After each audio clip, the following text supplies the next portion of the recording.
Namaste, everybody.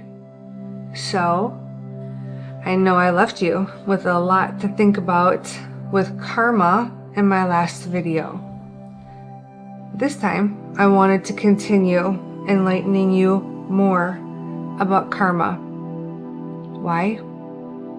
Because the cleaning up of karma is a very challenging task, and it's a very real task that we face when we do make mistakes that create the negative karmic consequences. The question is, what can you do? And can you do anything to help yourself clear up the negative karmic consequence that you may have created for yourself? The Ascended Masters and God have given me the answer to this question. And the answer is yes. There are things, they're very specific, but there are things that you can do in order to start to clear up your negative karmic consequences. And it is wise to do this once you recognize that you are in a situation that you are experiencing having to clear up what God will often call a negative karmic debt to himself. I'm going to share some of those things now. The Ascended Masters and I wish to give you this enlightenment so that you do use it and apply it when you feel, when you know, when you sense, when you recognize, oops, I think this might be a karmic consequence I'm experiencing in my life right now because things are just miserable. Things are horrible. Things are not transitioning back into a happy, positive state in whatever area of your life. If you're experiencing that period in your life, which will come and go, the answer is you most likely may be experiencing a negative karmic consequence that has been sent to you because of choices that you made previously that resulted in you creating a sin or a mistake or both or multiple. It's not easy clearing up negative karmic fate, but it is wise to face it and to begin the process.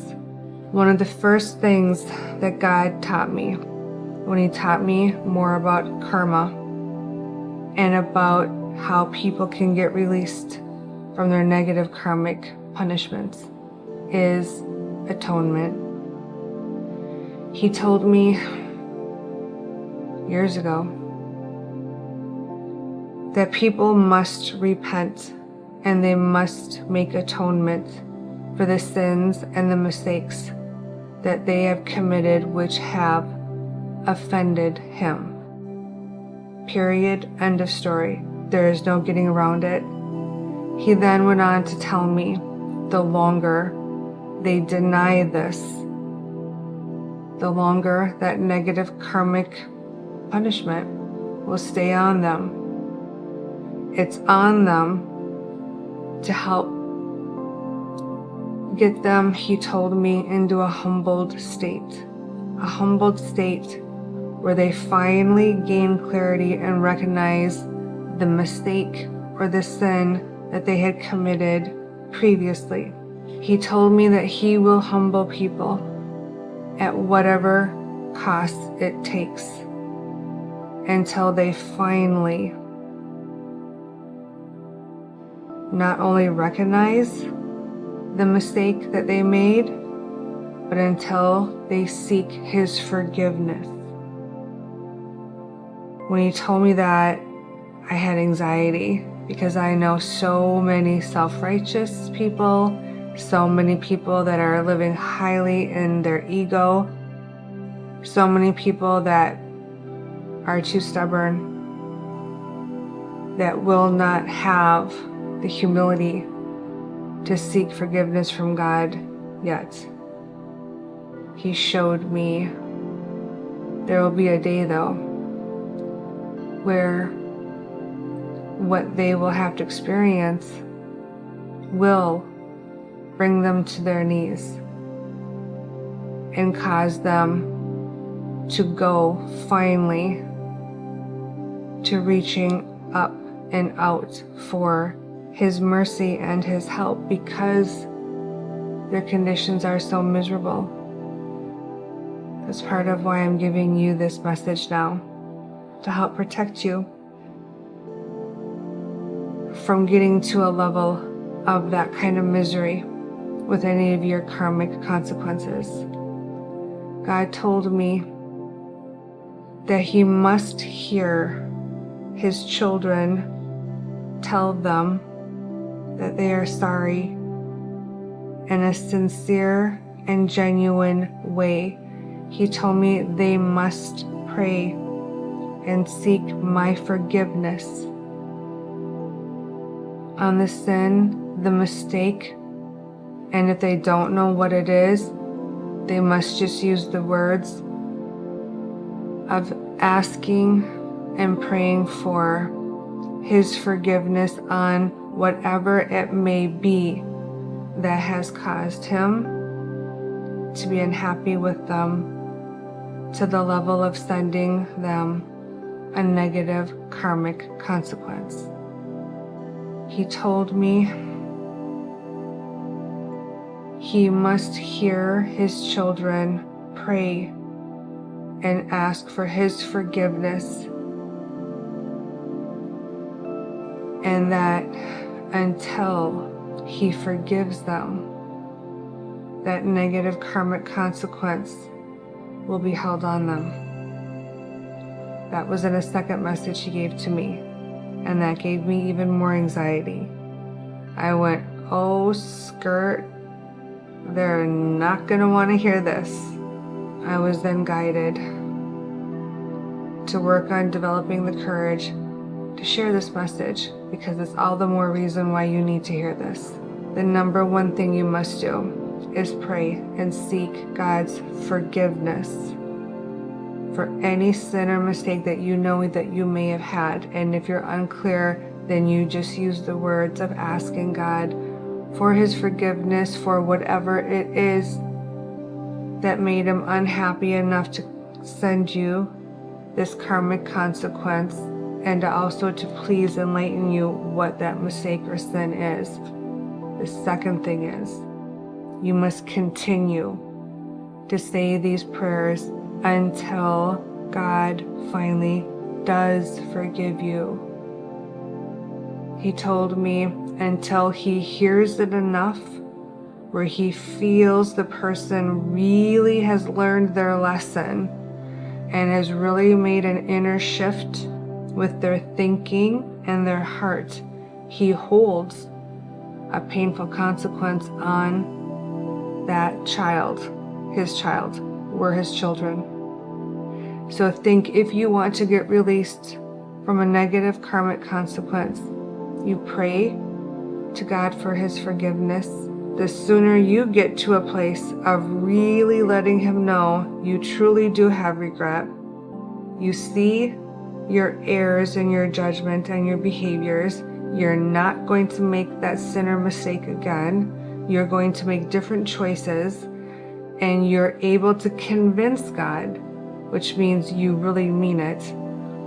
That's how He's going to eventually let you out of that painful karmic consequence. Jesus and Kuan Yin have taught me that you can advance your level of praying to God in a couple different ways. They both taught me kneeling. They also both taught me kneeling at altars. My altar has, obviously, the 4 ascended masters, and because I work with Jesus doing advanced missions with the dark entities, I also work closely with Saint Michael. Saint Michael is also on my altar. I have a prayer candle that I use when I'm praying on specific things. Praying on your knees and praying at an altar will advance your level of prayers. Advance means God will hear you louder.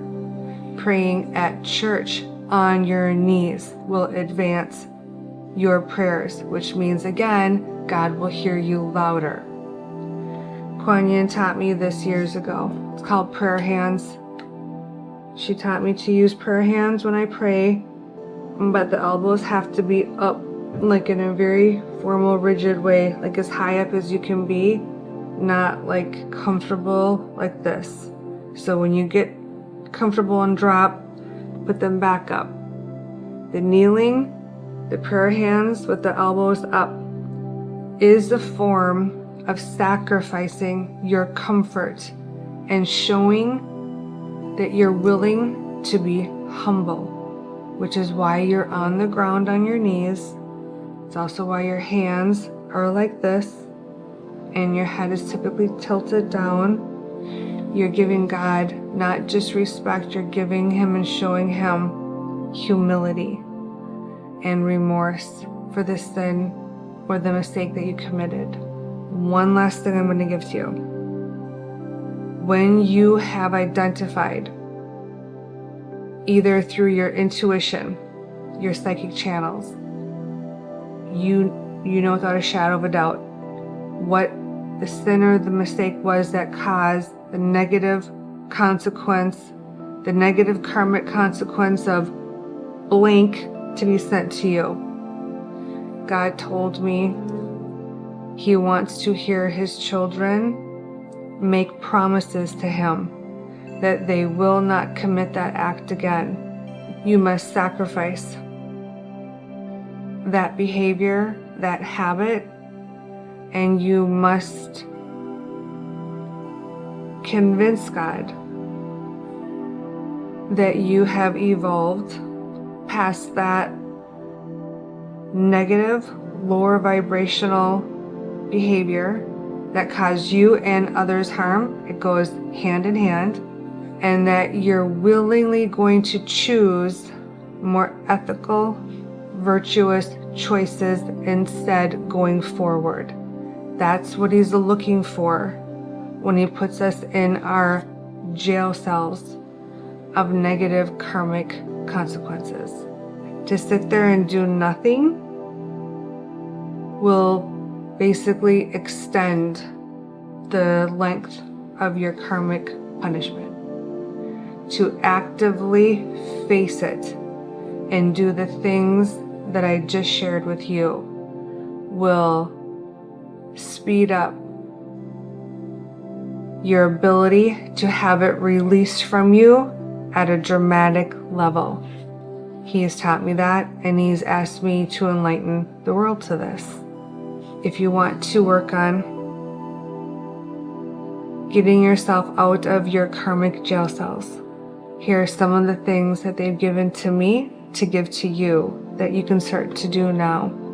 Until next time, wishing all of you only positive karmic blessings come your way now and for always. Until next time, namaste.